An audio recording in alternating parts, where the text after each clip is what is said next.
Hello everyone, my name is Brian Van. I'm going to do a review on the Fronius 15 kilowatt inverter. And as you can see, I decided to go with a ground mount installation. You can see that currently there's a small tree that's blocking a small portion of it here.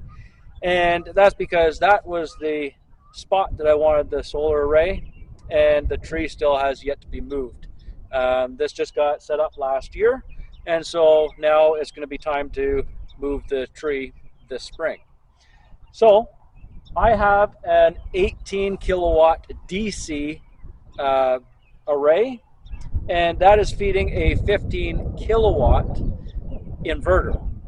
So that means I have 18 kilowatts of DC power to hopefully get 15 kilowatts of AC power.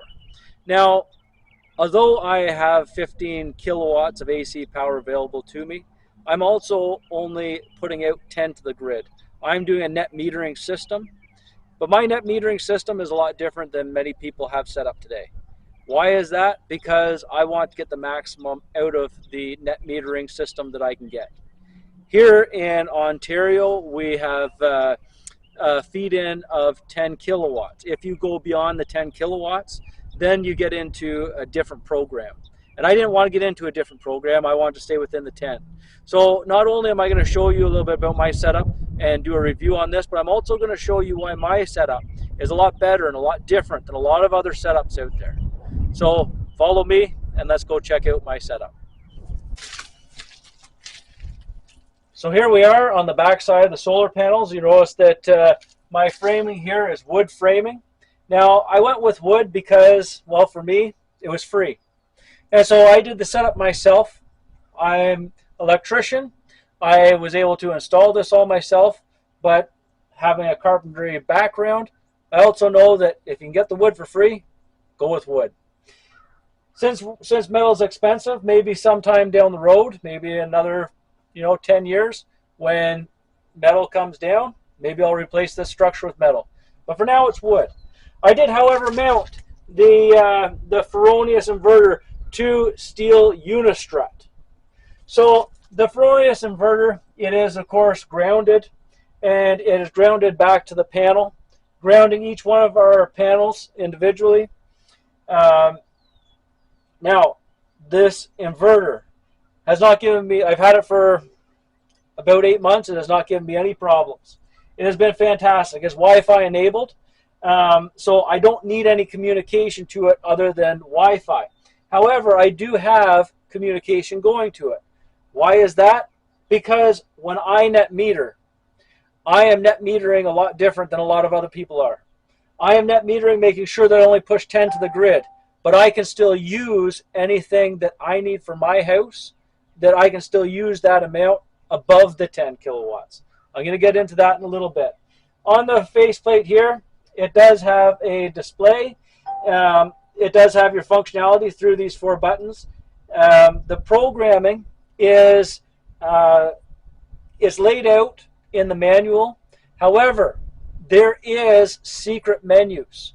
Now, these secret menus are secret because you are not supposed to go into them, because they can cause major problems. And I actually had to go into these secret menus because of my particular setup. Now, these secret menus are accessed once you call Fronius, and you have to sign waivers saying you understand the risks, that you understand what's going on.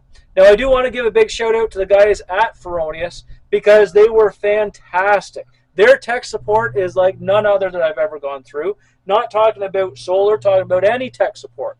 They got on the phone and they walked me through everything I needed to walk through. They had guys that were very knowledgeable, understood this unit inside and out. If there was anything that a person could say about Fronius, it's that their tech support is undeniable. It's fantastic. Thank you guys very much at Fronius, okay?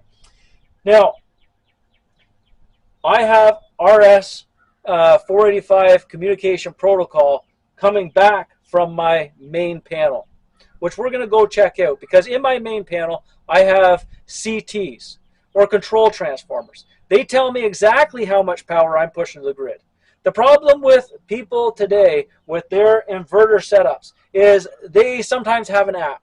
They sometimes have some system that tells them kind of what their solar panels are doing. It tells them what their solar panels are putting out, but it doesn't tell them how much they're consuming. And so there's always that unknown. There's always that, well, is the hydro company trying to take me for what they want? How do I know what I'm actually putting to the grid as opposed to what I'm actually consuming?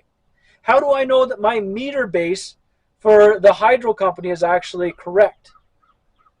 We can't tell, because the problem is we don't have any monitoring other than the monitoring coming from your inverter usually. But in my setup, I have more metering. I have control transformers, and we're going to go take a look at those.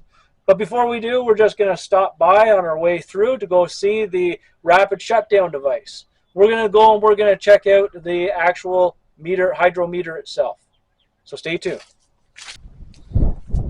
And here we are at the house, and here is our rapid shutdown device. Now, notice that we have the power cord coming up from the bottom, okay? We went from the solar array and we went underground, and then it came up and it comes into this rapid shutdown device. Then, if we needed to, we could just grab that handle and shut it down, or if the fire department needed to, they could shut down the solar array so that they could put out a fire safely without worrying about the power coming from the solar panels. You'll notice that now this is the main hydro coming in, this big pipe here. That was existing. But here we also have a little line coming down here, a little PVC line. That is our communication cable that also goes out to the solar array, that goes out to the inverter, which tells the inverter how much power is actually going to the grid. Not how much power it's producing, how much power is actually going to the grid. Because our house is consuming some, and then, of course, the rest is going to the grid. So if our house is consuming 2 kilowatts of power, and we want to push 10 to the grid, that inverter will put out 12 kilowatts of power. So, one thing that I want us to look at is we see here, this rapid shutdown device is an extra cost that a person has to keep in mind when you're doing a solar setup. This one device by itself can be fairly pricey because obviously it's a very industrial piece of a component, and it doesn't look like much, but it adds about $1,000 in Canada to the total price of your system. So keep that in mind. Let's go check out the meter base. Here we are at the meter base, and we can see, I know probably you can't see it from there, but I can see it from here. It says net on the bottom here. Now, this may be just a Canadian thing or just Ontario thing, I don't know. But this indicates that this meter base is actually for net metering. Now, I actually had to get this meter base replaced. Most people do, because usually houses didn't come with a meter base that was meant for net metering. So once a person does their metering setup, they have to then ask their electrical distributor to put a net metering base in. Now, net metering bases are different based on your setup. As you can see here, my main cables do not come down through my meter base. My meter is actually being metered off of control transformers up at the top. Some houses, some setups have their meter base in line with their main feed, and then they can actually, when they take their meter base out, it disconnects their power. This does not disconnect my power. So is it better or worse? I'm not here to say which is better or worse. I would have almost preferred to have one that was in line, because then I could put in a Generac if the power ever went out, and we could feed our house that way. But that's not the case in this setup. But the one thing to note is there is Lamicoid on the side that says, warning, fed from dual supply. So we have to keep in mind when we're doing our solar setups that we do put our Lamicoids on our meter base, and as you can see, there was warning labels on the rapid shutdown device. And now we're going to go in and check out the actual panel and to see how the CTs are done. And we're going to just take a quick look up there. I'm going to point the camera up there, and you're going to see the CTs, what I'm talking about when I talk about a control transformer, which tells how much power is actually going to the grid. And because there's a control transformer up there, and that's how my electrical distributor is understanding how much power is going out to the grid, the same way I have control transformers in the house, and they tell how much power is going in the house. Here we are at our panel. Now, we have our solar AC power coming into our panel here, and it says photovoltaic AC disconnect. We also have the warning lampoid up here saying warning, fed from a dual supply. We also have our little communication protocol cable that is coming in. This is coming directly from our inverter, so is the main power cable. And we're going to see here how we understand where the kilowatts are coming and going from. My main power is coming in, and it's a 200 amp switchboard or panel, and my photovoltaic, my solar, is 70 amps. Now, a person has to be very careful because your system, your panel board, can only be rated for, I think it's 125% of what the actual panel is rated for. So you have to be careful. When you add another source of power, you can overrate your panel. And then all of a sudden you can run into the case of needing a new panel and needing a new service. So before you ever start a solar project, make sure that you know the rating of your panel. Not just that it's 200 amps, but what the panel is actually rated for. Now, I'm going to open this up, and we're going to take a quick peek inside.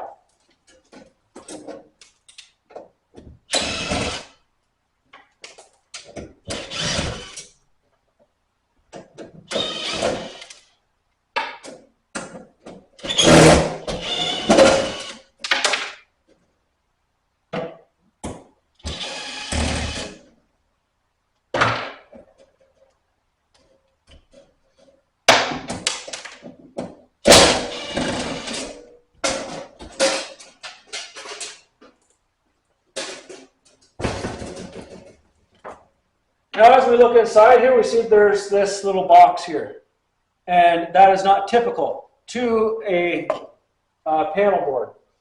But that is because this has these two wires. Well, there's two sets of two wires. There's four wires, and they are coming up to CTs, and the CTs are they're little circles that go around the wire, and as the current goes through, it calculates how much power it's actually using. And so here we have the main power is coming in, and our solar here is coming in right here.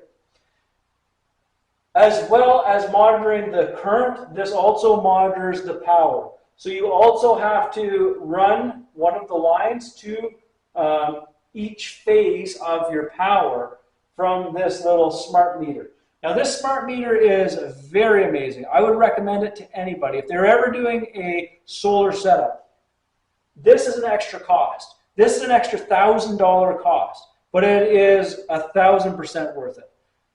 If I was doing another setup, there's no way I would not do one without this. Now we're going to take a look at Fronius's platform that they have to monitor their power going out.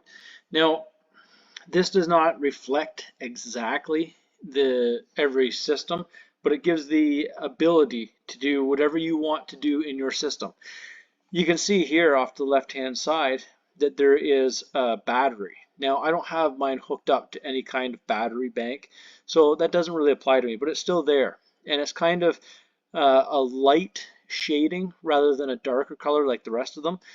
Now, you can see, as I previously said, that my net metering, I can only put out 10 kilowatts to the grid. And here you can see that going to the grid is 9.96 kilowatts. But my house is consuming 3.25 kilowatts of power. So my actual solar inverter is going to output 13 kilowatts instead of 10. Now, this is a big deal because a lot of times people will say, okay, I'm going to get a 10 kilowatt system. And what happens is they don't realize that they are consuming at the same time that they are exporting power. So you think that you're putting out, it's a nice sunny day, you think that you're putting out 10 kilowatts to the grid constantly, and yet you've been consuming 3 kilowatts of power the entire time, so you've only been putting out 7 to the grid. So this is one of the biggest reasons why I've upsized my system, and one of the biggest reasons why I got this smart meter. Now, if we look over to what the smart meter is a little more, the smart meter, it goes right where my panel was, and this is kind of a little basic drawing of it. You have the grid, and as it comes into your house, you put your smart meter right on the incoming lines. The inverter is putting out power, but your household can consume that power before it gets out to the grid. So that's what the smart meter is there for, is to not just make sure that you're only putting out 10 kilowatts to the grid, or 7, or whatever number you decide. You get to pick what you want to set your limits at. I set mine at 10, and it can output as much to the house as the house requires. Now, the benefit of this is if my inverter is putting out 10 kilowatts and I don't know how much I'm consuming. Typically, a normal solar installation, you will not know how much power you are consuming unless you have this smart meter. Once you have this smart meter, you will then have this ability right here to view how much power that you're actually consuming, and how much power you're putting out to the grid, and how much total power your solar panels are creating. Those are the 3 factors that you typically get, but those are the 3 factors that you need to know if you want to phone up your utility company and say, listen, something's not right here. Because they're just going to say, well, this is what our meter is reading. But now when you say, I understand, I can see what your meter is reading because I've got the bill from you guys. And in the past month, it said that I have consumed, let's say 500 kilowatts of power. And I've also put out to you, let's say, a megawatt of power. Well, there's no way for you to verify that unless you have this set up. Now, one of the nice things is you can check out what you have put out for the day. So the gray is the power that's actually been pushed to the grid. The yellow is the power that's been consumed directly from the solar panels to the house. And anything that is below the blue line is my consumption. Okay, so anything that is white below the blue line is power that I've taken from the grid. Now you can actually go and you can check and see what you've done for the month or for the year, and obviously this month just started. So the energy to the grid has been 38 kilowatts, that is today, and yesterday there was 48 to the grid, 11 consumed directly. Okay, now this window does not show what I have consumed as well.